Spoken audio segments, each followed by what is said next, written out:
그 어떤 방법으로도 죽음을 막을 수 없고 그 어떤 방법으로도 죽음을 늦출 수 없습니다.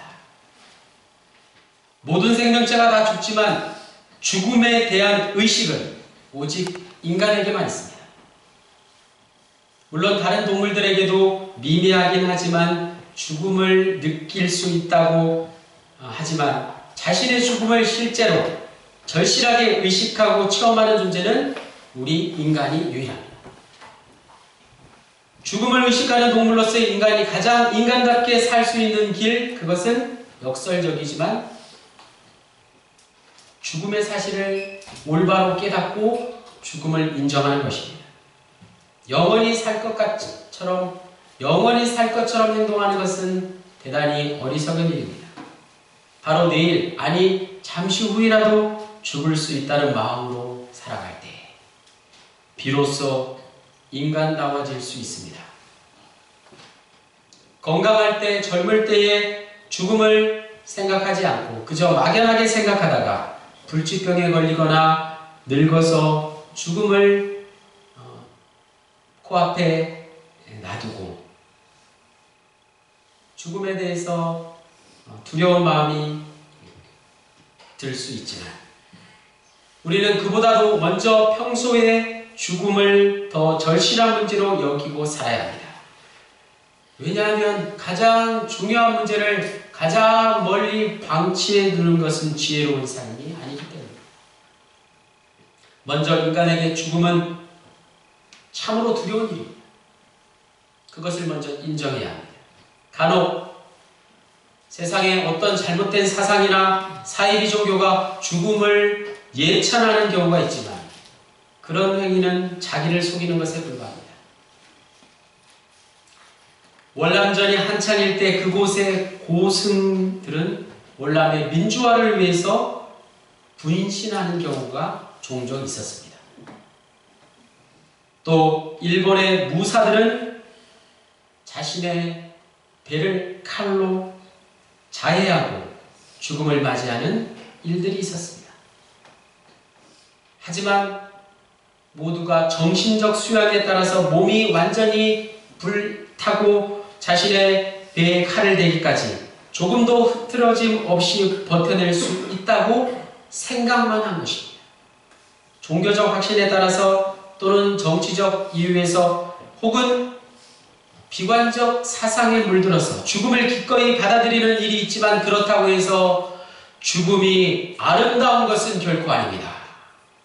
아무리 이유 있는 죽음이라고 해도 죽음은 그것 자체로 참혹하며 무자비합니다.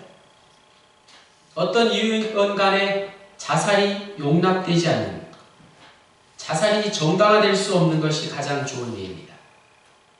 성경을 찾아보아도 성서는 결코 죽음을 미화시키지 않습니다. 어느 구절에도 죽음의 미학이 없습니다. 오늘 본문 고린도전서 15장 55절에 가면 사망아 너의 승리하는 것이 어디 있느냐? 사망아 너의 쏘는 것이 어디 있느냐? 무슨 뜻입니까? 참된 그리스도인이라면 죽음이 아무리 엄청나고 난폭하고 두려울 만한 힘이라 하더라도 그것에 굴복하지 않습니다. 죽음을 찬양하지 않고 죽음과 당당히 맞서 싸워야 합니다. 이 말씀을 메시지 성경에서는 이렇게 번역하고 있습니다. 생명이 죽음을 삼키고 승리를 거두었다. 오 죽음아 누가 최종 결정권을 쥐었느냐? 오 죽음아 이제 누가 너를 두려워하겠느냐?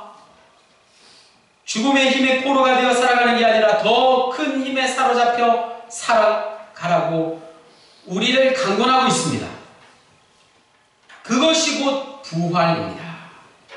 부활 소망만이 우리를 죽음의 두려움과 공포, 그 절망으로부터 구원하는 하나님의 은총인 것입니다. 오늘 부활절을 맞이하여서 예수 그리스도의 부활 사실이 무엇을 말하는지 다시 한번 우리가 깊이 묵상함으로써 죽음의 세계에 굴복하지 않고 생명의 힘에 사로잡혀 살아가는 그리스도인 모두가 되시기를 축원합니다. 사도 바울이 쓴 고린도전서 15장은 흔히 부활장이라고 말합니다. 집에 가셔서 15장 말씀을 천천히 끝까지 다 읽어보시기 바랍니다. 1절에서 58절까지 이어지는 부활에 대한 이야기가 결코 만만치 않습니다. 그렇게 간단한 이야기가 아닙니다. 예수님이 부활했다, 그래서 우리도 부활한다, 이런 단순한 얘기가 아닙니다. 사도 바울은 부활을 그저 선포하는 것으로 끝내는 것이 아니라 부활이란 무엇인지 우리에게 자세하게 꼼꼼하게 가르쳐주고 있습니다.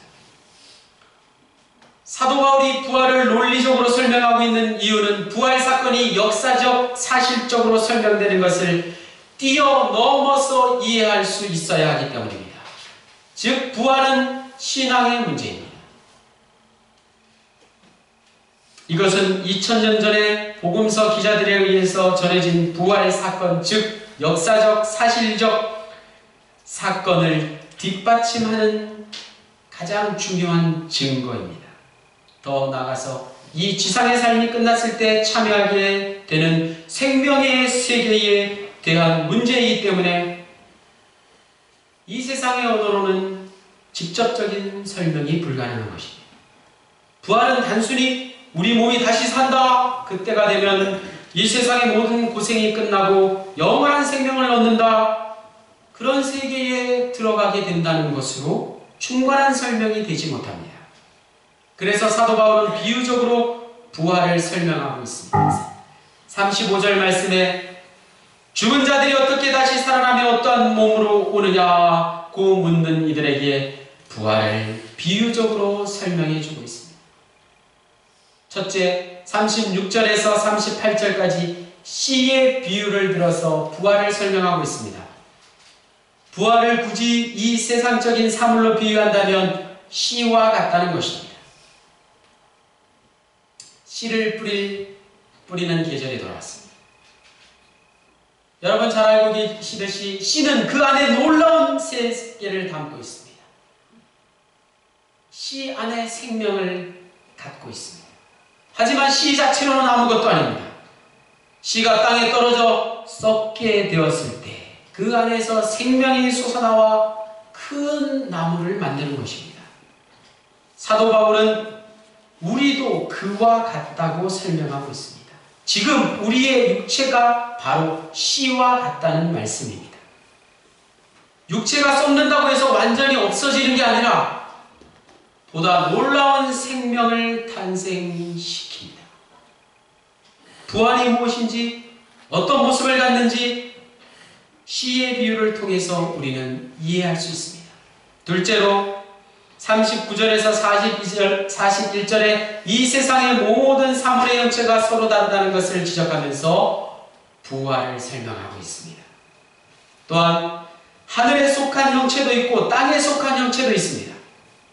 하늘에 속한 자의 영광이 따로 있고 땅에 속한 자의 영광이 따로 있듯이 이 땅에 사는 동안의 영광과 죽은 다음 부활했을 때의 영광이 따로 있다는 말씀. 이 세상에서 경험하고 있는 것으로 부활의 세계를 알려고 한다면 그것은 물고기가 인간의 삶을 이해하려는 것과 다름없습니다. 사도 바울은 이러한 씨앗의 비유, 그 다음에 각기 다름의 비유를 통해서 부활이란 이 지상의 삶과 전혀 다른 차원의 삶이라는 것을 우리에게 말하고 있습니다. 사도 바울의 결론은 이렇습니다. 다 함께 화면을 보시면서 함께 따라 읽겠습니다. 부활은 육의 몸으로부터 영의 몸을 입는 것. 부활은 육의 몸으로부터 영의 몸을 입는 것입니다. 이 육의 몸이 신령한 몸으로 변화하는 사건이 바로 부활입니다. 여기서 영적이라는 것은 그저 우리가 죽어서 우리의 영혼이 육신의 몸을 떠나서 마치 귀신처럼 존재하게 된다는 것이 아니라 영적인 몸, 영적인 존재로 다시 태어난다는 말씀입니다. 우리의 영이 다시 새로운 생명을 얻게 된다는 것입니다. 그렇다면 부활이 영적인 몸을 입는 것이라고 할 때 부활 이전에 지금 우리는 육적인 몸에 갇혀 있습니다. 우리가 날마다 육적인 것에 사로잡혀 살아가는 이유가 바로 그것입니다. 우리가 진정 부활하지 못했기 때문에, 영적이지 못한 우리이기 때문에, 우리가 다시 살려면, 거듭나려면, 새 생명을 얻으려면 영적인 부활을 바라보며 살아가야 합니다. 우리가 살고 있는 세상은 육적인 것들로 가득 차 있습니다. 42절에서 43절까지 사도 바울은 육적인 것들을 가리켜서 썩을 것, 약한 것, 욕된 것, 썩을 것, 욕된 것, 약한 것이라고 말합니다. 그 말씀이 너무나 맞습니다. 그 말씀에 전적으로 동의합니다. 우리는 우리 자신을 포함해서 우리 주변의 썩을 것들 가운데서 살아갑니다. 썩지 않을 것이 어디 있나 살펴보십시오. 부활절을 장식하고 있는 이 아름다운 꽃들도 며칠만 지나면 곧 다 썩어버리고 맙니다. 오늘 우리 인간의 몸, 이 몸뚱아리 역시 생명을 잃고 죽으면 사흘도 못 가서 다 썩기 시작합니다. 아무리 아름다운 얼굴도, 아무리 강철같이 튼튼한 육체도 결국 썩을 운명으로 벗어나지 못합니다. 욕된 것은 곧 천하다는 뜻입니다. 이 말 또한 맞는 말입니다. 우리 인간은 고상하지 못합니다. 결코 고귀하지 못합니다. 아무리 인격을 쌓아도 결국 누구나 천한 존재들입니다. 어느 사이인가 우리 인격은 천한 곳으로 떨어져 버리고 맙니다. 우리가 날마다 다짐하지만 우리의 인격은 약한 것을 벗어날 수 없습니다. 우리 자신을 돌아다보면 정말 저들의 갈대보다 더 약한 존재라는 것을 인정하지 않을 수 없습니다. 거기다 우리의 마음과 정신도 상처받기 쉽습니다. 아주 사소한 말 한마디에 상처를 받고 조그마한 칭찬을 들어도 우쭐대는 게 바로 인간의 마음입니다. 우리 자신을 강하다고 생각하는 이들이 있습니까? 그들을 자세히 살펴보십시오. 그 누가 자신을 강하다고 말할 수 있습니까? 권력에 약하고 돈에 약한 것이 바로 우리 인간의 모습입니다. 오늘 말씀의 결론, 다 같이 함께 따라해 보겠습니다. 썩을 것으로 심고 썩지 아니할 것으로부터 읽겠습니다. 42절 말씀, 썩을 것으로 심고, 다 같이 함께 읽겠습니다. 시작. 썩을 것으로 심고 썩지 아니할 것으로 다시 살아나며, 욕된 것으로 심고 영광스러운 것으로 다시 살아나며, 약한 것으로 심고 강한 것으로 다시 살아난다는 게 바로 부활입니다. 썩지 아니할 삶, 영광스러운 삶, 강한 삶, 바로 영적인 삶으로 우리 모두가 다시 살아나게 될 것입니다. 이것이 2000년 동안 예수 그리스도의 부활 사건에 비추어 모든 그리스도인들이 희망하는 메시지입니다. 우리는 이런 삶을 향해 끊임없이 나아가야 합니다. 이것이 부활신앙의 삶이자 가장 영광스러운 삶입니다. 세상에 아무리 수준 높은 복지국가를 실현한다 할지라도 그것이 썩지 아니할 것, 영광스러운 것, 강한 것으로 우리를 모두 살 수 있게 하지 못합니다. 이런 영적인 몸은 오직 부활의 세계에서만 예수 그리스도의 부활로 인해서 가능하게 되었다는 말씀입니다. 그러므로 부활신앙은 장차 우리가 참여하게 될 미래의 새로운 생명, 영적인 생명을 희망하는 것뿐만 아니라 현재의 그러한 신앙으로 오늘을 살아가는 것입니다. 여러분, 부활신앙으로 하루하루를 살아가십시오. 오늘 말씀의 제목과 같이 하늘에 속한 이의 형상이 바로 우리의 형상이 될 것입니다. 그 희망을 안고 오늘 이 시간, 이 시대에 육신이 흔들리지 말고 영적인 것에 힘쓰는 자들 모두가 되시기를 부활하신 주님의 이름으로 간절히 축원합니다. 할렐루야. 하나님 감사합니다. 하늘에 속한 이의 형상이 곧 우리의 모습이 되기를 주님 간절히 빌고 원하며 이 시간 사랑하는 주의 백성들 모두에게 부활하신 주님의 생명이 영원토록 함께 하시기를 간절히 빌고 원합니다. 예수 그리스도의 이름으로 기도하였습니다.